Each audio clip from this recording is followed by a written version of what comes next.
चिराग बरजात्या India के best personal fitness trainers में से एक हैं। उन्होंने तकरीबन 3000 लोगों को हेल्दी वेट लूज करवाया है। दोस्तों, सोशल मीडिया के इस जमाने में सही एडवाइस पाना बेहद जरूरी है। आज के हमारे इस बेहतरीन संवाद में चिराग हमसे डाइट टिप्स शेयर करेंगे। इस संवाद का दूसरा पार्ट, जिसमें हमने एक्सरसाइज पर ज्यादा गहराई में बात की है, वो जल्दी पब्लिश होगा। ऐसे और इंसाइटफुल कंटेंट के लिए like, share and subscribe to the doctor Smith show. हमारी जो फूड चॉइसेस है और जो हमारी आदतें हैं वो अभी बगड़ी हुई है। तो मेरे जो फेवरेट ऑथर है जेम्स क्लियर, उनकी शानदार बुक है कि एटॉमिक हैबिट्स, और उसमें बताया गया है कि अगर आपको गलत आदतें तोड़नी है और अच्छी आदतें बनानी है तो उसका सबसे अच्छा उपाय ये है कि आपको रिप्लेस कर देनी है। आपकी जो बैड चॉइसेस है उसे गुड चॉइसेस से रिप्लेस करनी है। तो आपके हिसाब से कौन सी ऐसी लेस नोन डाइट्स हैं, लेस नोन मील्स हैं जो हम इनकलकेट कर सकते हैं और एक अच्छा डाइट हम लोग देखो, अपनी बैड हैबिट्स में तो यही आता है कि हमारा ब्रेकफास्ट बहुत हैवी करते हैं हम, और उसमें प्रोटीन बिल्कुल नहीं रहता। इफ़ यू सी, आप कोई से भी स्टेट का ब्रेकफास्ट देख लो, जहाँ पे इंक्लूडिंग पोहा हो गया, वड़ा पाव हो गया, इडली सांभर डोसा, या फिर राजस्थान साइड जाओगे जहाँ से मैं बिलोंग करता हूँ, तो वहाँ पे कचौरी, समोसे, ये सब बहुत ही फैटी और कार्ब रिच मील्स है। किसी में भी प्रोटीन नहीं है। तो वो एक हैबिट है, अगर हम वो भी चेंज कर लेंगे तो भी एक बहुत बड़ा इम्पैक्ट होगा। बिकॉज प्रोटीन ऐड करने में सुबह सुबह ब्रेकफास्ट में आपको पूरे दिन वो फुल रखता है और आप एनर्जेटिक फील करते हो, आपको लथार्जी नहीं होती, जिस चक्कर में आप और मीठी चीज़ों की तरफ नहीं जाते वो खाने के लिए। अब हमारे इंडिया में ज़्यादातर लोग वेजिटेरियन हैं, तो आपके हिसाब से ये नॉन वेज, वेजिटेरियन और वीगन पे आपका क्या कहना है? मतलब हम लोग क्या वेजिटेरियन होकर भी फिटनेस गोल्स अचीव कर सकते हैं जो नॉन वेज? या डेफिनेटली। इनफैक्ट मैं खुद भी वेजिटेरियन हूँ पिछले 2 साल से। मेरा प्रोटीन सोर्सेज रहता है whey protein, soya chunks, tofu, paneer और दाल। मेरे क्लाइंटल में देखा जाए तो कुछ अराउंड 40% लोग वेजिटेरियन डाइट फॉलो करते हैं और उन्होंने बहुत अच्छे रिजल्ट्स दिए, इंक्लूडिंग उनके blood marker, cholesterol levels, liver profile, kidney profile, everything went good. So ये तो कहीं भी नहीं है कि हमें नॉनवेज खाना ज़रूरी है या फिर हमें सिर्फ वेज खाना ज़रूरी है, ऐसा कुछ भी नहीं है। ये सब आपकी पर्सनल प्रेफरेंस है। अगर आपको लगता है आपको खाना है, आपके लिए इजी पड़ रहा है। कुछ लोगों के लिए 200 ग्राम चिकन खाना इजी होता है, कुछ लोगों के लिए सोया चंक्स खाना इजी होता है। तो it's up to your choice. ऐसा कुछ हार्ड एंड फास्ट रूल नहीं है कि एक पर्टिकुलर डाइट फॉलो करनी पड़े। तो आपने अभी कहा कि पोहा और जो समोसा और वो सारे जो हमारे ब्रेकफास्ट चॉइसेस है वो गलत हैं। तो आपके हिसाब से प्रोटीन रिच वेजिटेरियन चॉइसेस कौन सी है जो आप हमें एडवाइस? देखो, सुबह सुबह मैं अपने क्लाइंटल में डाइट में देता था, अगर वेज को लेकर बात करें अपन, तो मैं उनको देता था आप सुबह सुबह पनीर का चीला बना सकते हो, उसके साथ एक स्कूप वे प्रोटीन ले सकते हो। दिन में आप आराम से 50 to 60 gram of soya chunks खा सकते हो, अपनी उसकी करी बना लो, उसकी सब्जी बना लो अपनी नॉर्मल चपाती के साथ, और सेम आप शाम को रिपीट कर सकते हो। और वहीं अगर नॉन वेजिटेरियन में आप जाना चाहते हो तो जस्ट अ सेकेंड, वहीं अगर आप नॉन वेजिटेरियन में जाना चाहते हो तो सबसे अच्छा ऑप्शन आपके पास रहेगा कि आप सुबह सुबह ऑमलेट खा लो। मेन आप 4 एग वाइट्स, 2 होल एग मिला के ऑमलेट खाओगे तो that will be a good meal. जो इंडियंस हैं वो आजकल व्हाट्सएप ग्रुप्स और व्हाट्सएप फॉरवर्ड्स हैं उसको फॉलो ज़्यादा कर रहे हैं। एक इन्फोग्राफिक मिल गया तो अगर एक रिलेटिव ने शेयर किया तो पूरे फैमिली में घूमता रहता है। ऐसा फ्रेंड्स में भी केस है।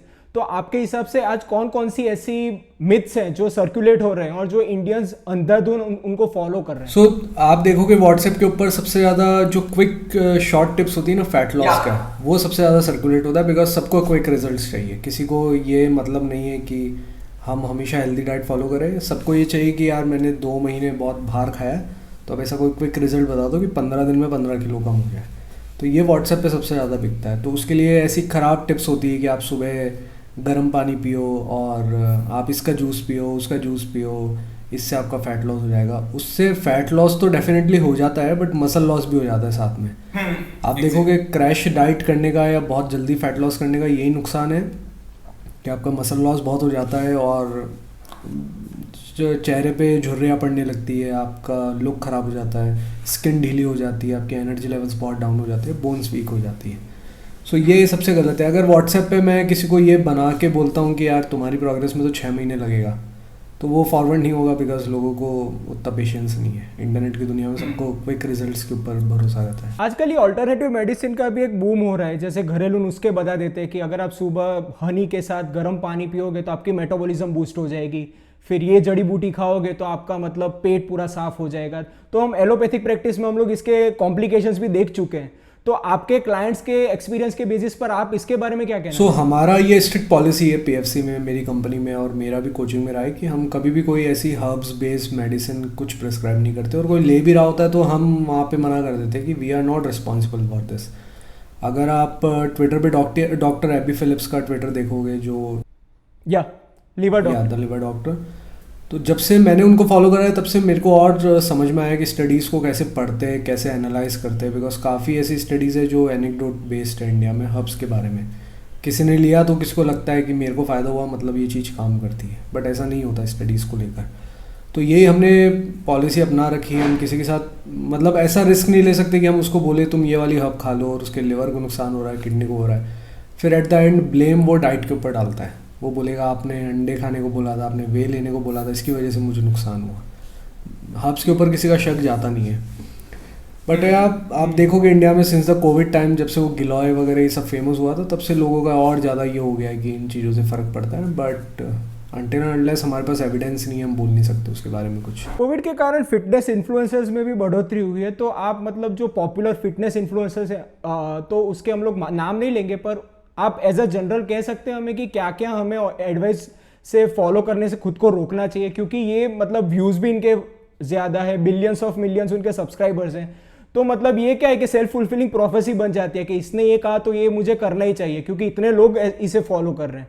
तो आप हमें कुछ एग्जांपल्स देंगे कि मतलब जो पॉपुलर एडवाइस है वो भी गलत हो? हाँ, तो पॉपुलर एडवाइस आप देखोगे जिनके 200K 300K इंस्टाग्राम फॉलोवर्स है, वो भी क्विक फैट लॉस टिप्स बताते हैं। वो स्पॉट फैट लॉस टिप्स बताते हैं कि आप ये वाली एक्सरसाइज करो तो इससे आपकी कमर कम हो जाएगी। ये सारे रेड फ्लैग्स हैं। मतलब कोई ऐसी चीज़ें बता रहा है तो उसका सीधा सीधा मतलब है कि वो जस्ट ट्रैक्शन करने के लिए बता रहा है। और अभी आप देखोगे काफ़ी हब बेस्ड ये इन्फ्लुएंसर्स भी बहुत आ गए जो यही चीज़ें बताते रहते हैं कि दूध के साथ बेरीज मत खाओ, या फिर फूड कॉम्बिनेशंस फालतू के, या फिर आपको इम्यूनिटी इंक्रीज़ करनी है तो आमले के जूस में नींबू डाल के पी लो, और ये सब चीज़ें। तो ये सब क्विक फिक्सेस है, और जो भी आपको क्विक फिक्सेस सेल कर रहा है इसका क्लियर मतलब है कि वो एक रेड फ्लैग है। वो जस्ट आपको एक शॉर्टकट बेचना चाह रहा है, और शॉर्टकट्स हेल्थ के काम में कभी काम नहीं करते। हमने कुछ देर पहले प्रोटीन की बात की, तो आपका सप्लीमेंट्स के बारे में क्या कहना है कि सप्लीमेंट्स हमने लेने चाहिए, और अगर हम लोग वेजिटेरियन है तो हमें मतलब मैंडेटरी है कि नहीं है? देखो, वेजिटेरियंस के लिए थोड़ा सा प्रोटीन खाना डिफिकल्ट हो जाता है, बिकॉज चिकन जैसा और एग्स जैसा लीन प्रोटीन वेज डाइट में नहीं मिलता। वे प्रोटीन रिकमेंड करता हूँ लेने के लिए। एक दूसरा सप्लीमेंट है क्रिएटिन, जो भी काफ़ी रिसर्च सप्लीमेंट है, वो हम रिकमेंड करते हैं, और एक फिश ऑयल। उससे ऊपर हम किसी सप्लीमेंटेशन में नहीं जाते हैं। D3 और विटामिन B12 का अगर आपको डेफिशिएंसी है तो वो भी हम बोलते हैं कि आप अपने फिजिशियन से पूछ लीजिए, वो बता सकते हैं तो आप ले लो उसको। वो भी हम हार्ड एंड फास्ट किसी को फोर्स नहीं करते लेने के लिए। हाँ, अगर आप वीगन हैं तो एज अ वीगन आपको हो सकता है प्रोटीन लेना पड़े, because just relying on tofu and soya becomes difficult. और उसके साथ विटामिन बी का भी आपको लेना पड़ेगा, बिकॉज वीगन डाइट में जैसे आप डेयरी प्रोडक्ट्स नहीं लेते तो विटामिन बी इजीली नहीं मिलता। तो हम लोग इंडियंस हैं वो ज़्यादातर अपने पुअर जेनेटिक्स या पुअर मेटाबॉलिज्म पर सारा ब्लेम थोप देते हैं। तो आपके क्लाइंट्स में भी ऐसे होंगे जो मेटाबॉलिकली बहुत ही वीक होंगे, फिर भी आपने उनके फिटनेस गोल को अचीव किया। तो हमें क्या एडवाइस देंगे कि अगर कोई ये देख रहा है उसकी मेटाबॉलिज्म ख़राब है और जेनेटिकली उसकी मतलब फैमिली में डायबिटीज़, ओबेसिटी, मेटाबॉलिक हेल्थ की सारी बीमारियां चल रही है, तो वो कैसे अपने फिटनेस डाइट को अप्रोच? तो अब आप इंडियन फैमिलीज में सबसे ज़्यादा देखेंगे जो ओबीज होता है वो बोलता है तो हेरिडिटी है, मेरे तो घर में सभी फैट गेन करते हैं। बट ऐसा नहीं होता। देखो, फैट लॉस के मामले में आप ओबीज हो बिकॉज आप ज़्यादा खा रहे हो, सिंपल सी बात है। कोई बीमारी है तो बात अलग है, आप थायराइड है आपको पता ही नहीं है, या फिर आपको डायबिटीज़ है आपने कभी चेक ही नहीं करवाया, तो ये हेरिडिटी या फिर मेटाबॉलिक डिसऑर्डर पता लगाने का एक बेस्ट तरीका है कि आप अपने रेगुलर चेकअप्स करवाते रहो, और जो डाइट दी है आपको कोच ने, आप जो भी डाइट पे उसको कंसिस्टेंटली आप फॉलो करो थोड़े लंबे टाइम तक। अगर आप सोच रहे हो 2 महीने में कुछ नहीं हुआ तो इसका ये मतलब नहीं है कि आपका मेटाबॉलिज्म ख़राब है, आपके जेनेटिक्स ख़राब है। हम एथलीट्स को जब कोच करते हैं तो तब वो 3-3 साल 4-4 साल किसी मसल को डेवलप करने में लगाते हैं। सपोज वो अपनी बाइसेप्स डेवलप नहीं कर पा रहे, जब जाके हम सोचते हैं कि हाँ ये जेनेटिक्स का रोल हो सकता है कि 4 साल हो गए अभी तक बाइसेप्स की शेप ही इंप्रूव नहीं हुई है। बट जनरली लोग क्या करते हैं, जनरल ऑडियंस में 2-3 महीने में जेनेटिक्स को ब्लेम करने लग जाते हैं, विच इज़ रॉन्ग। एटलीस्ट आपको 1-1.5 साल रुकना चाहिए, कंसिस्टेंसी फॉलो करनी चाहिए, तब जाके समझ में आएगा कि सही में जेनेटिक्स ख़राब है, मेटाबॉलिज्म ख़राब है और आप इंटरनेट पे जाओगे तो लोग आपको बोलेंगे भी कि आप मेटाबॉलिज्म ऐसे फिक्स कर सकते हो, वैसे फिक्स कर सकते हो, बट ऐसा नहीं होता। मेटाबॉलिज्म फिक्स करने का एक ही तरीका है कि आप एक्स्ट्रा फैट हटा दो बॉडी से, बराबर वर्कआउट करते रहो और धीरे धीरे फिर मसल मास पुट ऑन करो। अच्छा मसल मास होगा तो ऑटोमेटिकली आपका मेटाबॉलिज्म अच्छा होने लगेगा। तो आपके क्लाइंट्स में आप इंडिविजुअलिस्टिक अप्रोच लेते होंगे, तो आप कौन से पैरामीटर्स को जांचते परखते पहले, इससे पहले कि आप उन्हें डाइट रिकमेंड कर सके, जो हम लोग मतलब हमारे जो व्यूअर्स है वो भी खुद कर सकते हैं कि ये टेस्ट करा ले, ये नाप कर ले, जैसे बॉडी फैट है, BMI तो अभी तो बहुत रेलेवेंट नहीं है, बॉडी फैट ही ज़्यादा रेलेवेंट है। तो आपके हिसाब से आप क्या क्या रेकमेंड करेगा, कौन से टेस्ट? तो हम बिहेवियर बेस्ड डाइट ज़्यादा देते हैं। बिहेवियर बेस्ड ऐसा रहता है, हम उनसे पूरा लास्ट, उनको जितना भी याद है उन्होंने लास्ट वीक क्या खाया था, वो वीकेंड पे क्या खाते हैं, उनके घर में कल्चर कैसा है, वो कौन से बैकग्राउंड से आते हैं, वो सारी चीज़ें हम मांगते हैं। सपोज़ अगर साउथ इंडियन है और उसकी डाइट में डेली राइस रहता है तो हम उसको रोटी रिकमेंड नहीं कर सकते, हम उसको ये नहीं बोल सकते आप राइस हटा के बाजरा खा लो, वो उसके लिए बहुत डिफिकल्ट है। तो हम उसको राइस बेस्ड चीज़ें ही देते हैं सारी। सेम वे में अभी नॉर्थ में विंटर्स आ गई है, अभी हमारे नॉर्थ के सारे क्लाइंट्स बोल रहे हैं कि आप बाजरे का रोटी, मक्के का रोटी इसमें एडजस्ट कर सकते हैं, तो वो हम आराम से उनको ऑप्शन दे देते हैं। It is totally based on the cultural thing, because what I feel कि आदमी अपने कल्चर से जब तक जुड़ा रहेगा, जब तो उसके लिए बहुत ईजी हो जाता है डाइट फॉलो करना। वो अपनी फैमिली के साथ, अपने सोशल लाइफ के साथ बहुत ईजिली मैनेज कर सकता है। अगर हम उसको बिल्कुल अपोजिट डाइट दे देंगे, हम उसको बोलेंगे नहीं आज से तो सिर्फ मीट खाना है, आज से सिर्फ रेड मीट खाना है, तो वो उसके लिए बहुत डिफिकल्ट हो जाएगा। 2-3 महीने कोई भी फॉलो कर सकता है, बट लॉन्ग टर्म के लिए इट बिकम्स वेरी डिफिकल्ट। आजकल शायद इंडिया में भी फिटनेस जो क्रेडिबल क्रिएटर्स है वो भी बहुत कम है, और इसलिए सब लोग मतलब वेस्टर्न काउंटर पार्ट्स की ब्लाइंडली फॉलो कर रहे हैं, जैसे यूबरमैन लैब है, पीटर एटी है। अब वो लोग जो एडवाइस फॉलो करें वो टिपिकल अमेरिकन या वेस्टर्न पर्सन के लिए वो एडवाइजेज होती हैं। और ऐसा आपको भी पता होगा कि एनवायरमेंटल फैक्टर्स भी बहुत ही ज़्यादा डिपेंड करते हैं, जैसे एपिजेनेटिक्स भी हम लोग कहते हैं। तो आपके हिसाब से इन लोगों को आप क्या कहना चाहेंगे कि जो लोग ब्लाइंडली वेस्टर्न फॉलोअर्स, जिनके मतलब फिट इंस्टाग्राम या यूट्यूब पे अच्छे अच्छे फॉलोअर्स भी हैं, और जो उनके अमेरिकन फ्रेंड्स हैं वो ब्लाइंडली फॉलो कर रहे हैं और वो भी उनको देख फॉलो कर रहे हैं? सो आप देखोगे अमेरिका में अभी हर्ब्स को लेकर बहुत बड़ा मार्केट उठ रहा है। उन्होंने भी रिसर्च नहीं करी है, कुछ नहीं करी, सब एनेक्डोट्स पे। अब भाई कल ही हबरमैन लैब का कुछ आया था स्टेटमेंट कि वो तोंगत अली करके कोई सप्लीमेंट होता है, वो डेली ले रहा है, उसने अपना ब्लड टेस्ट करवाया, कोई प्रॉब्लम नहीं आ रही। बट इसका मतलब ये नहीं है ना कि सप्लीमेंट काम कर रहा है। This is not called a research.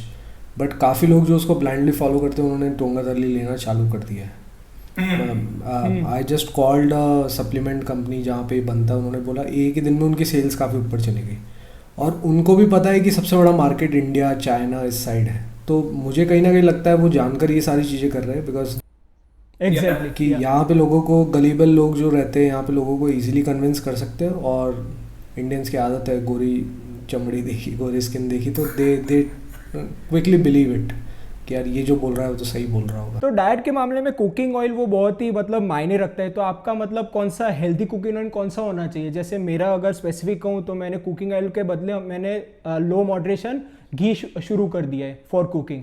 तो ऐसी कौन सी हेल्थ चॉइसेस आप कह सकते हैं? जैसे फिर दूसरा एक अगर मैं एग्जांपल कहूँ तो मैंने व्हीट को अपनी ज्वार या बाजरी के साथ रिप्लेस कर दिया है। तो ऐसे कौन से रिप्लेसमेंट आप डाइट कह सकते हैं जिससे हम लोग जो हमारी डेली जो मील्स होती हैं उसमें हम लोग इनकल। तो इंडिया में काफ़ी लोग ग्लूटेन सेंसिटिव है, उनको ये बात पता नहीं रहती है, और डेयरी सेंसिटिव भी है, बहुत लोग हैं। जब तक वो छोड़ते नहीं ना इन दोनों चीज़ों को, उनको समझ में नहीं आता कि क्या होता है एक लाइट तरीके से डाइजेशन मेंटेन करना।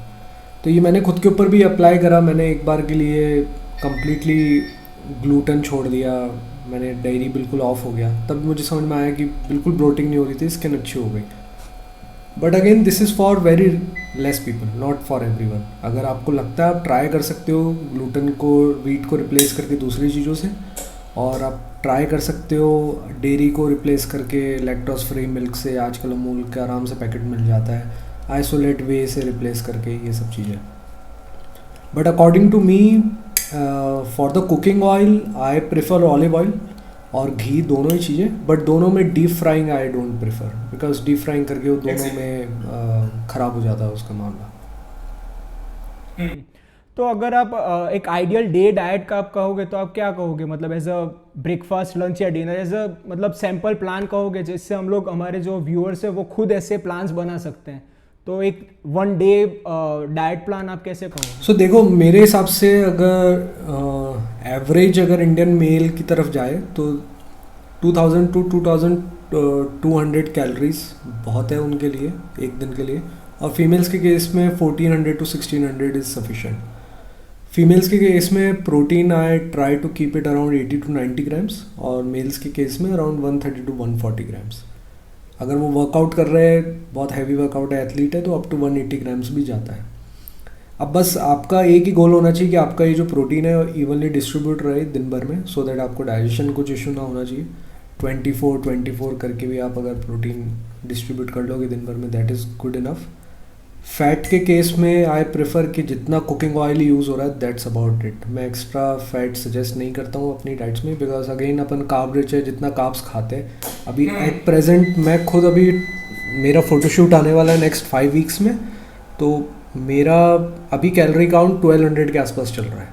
तो 1200 में भी मैंने फैट्स अभी कुछ 10 ग्राम ही रख रखा है, जितना कुकिंग में यूज़ हो रहा है, दैट्स अबाउट इट। बाकी रेस्ट कार्ब्स और प्रोटीन रख रखे हैं। अगर हम लोग ब्रेकफास्ट, लंच और डिनर की बात करें तो प्रोटीन आपने कहा कि हमें ज़्यादातर ब्रेकफास्ट में लेना चाहिए, तो ये कार्ब रिच जो फूड आइटम्स हैं वो शायद हमें डिनर में लेनी चाहिए या लंच में लेनी? आई प्रेफर डिनर में।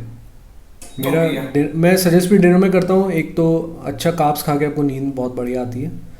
लंच में मैं इसलिए प्रेफर नहीं करता, हम ऑफिस वगैरह जाते हैं, काम में बिजी रहते हैं, अगर थोड़ा सा कार्ब्स ज़्यादा होता है 100 ग्राम्स के आसपास भी हुआ तो आपको फिर नींद आने लगेगा दिन में, विच अफेक्ट्स योर हेल्थ है ना। और जब भी नींद आता है तो हमारा बाय डिफ़ॉल्ट एक रहता है कि हम चाय पी लेते हैं तुरंत, या फिर हम कुछ मीठा खाने के लिए सोचते हैं जिससे एनर्जी आ जाए, तो उससे आपकी डाइट बिगड़ जाती है बार बार। और डेली जो हमारे कुकिंग में लोग कहते हैं कि हमें शुगर के मतलब हिसाब से हमें जैगरी यूज़ करना चाहिए, तो वो रेकमेंडेड? वो तो उतनी कैलोरीज आ रही है, वो भी लोगों ने इंस्टाग्राम से व्हाट्सएप से सीख लिया। मतलब शुगर, जैगरी, मिश्री, ये हनी, ये सब एक ही चीज़ है। आप खा तो उतना ही रहे हो। काफ़ी अभी रिसेंटली कल ही हमारे पास एक क्लाइंट आया, तो उसने बोला मैं तो जैगरी खाती हूँ और फिर भी वेट लॉस नहीं हो रहा। तो हमने उसको बताया, तो उसको ये चीज़ अवेयर ही नहीं था, उसको लग रहा था जैगरी खा के हमें बहुत बेनिफिट हो रहे हैं। Jaggery is rich in iron definitely, but उतना आयरन आपकी बॉडी को देने के लिए आपको बहुत सारी जैगरी खानी पड़ेगी दिन की, which is not possible. It's better to rely on vegetables and all, जहाँ पे आप अच्छा आयरन ले सकते। दोस्तों, ये वीडियो अगर आपको वैल्यूएबल लगा तो इसे लाइक कर अपने सारे दोस्तों से इसे शेयर कीजिएगा। इस चैनल को सब्सक्राइब तो आप कर ही लेंगे। चलिए मिलते हैं।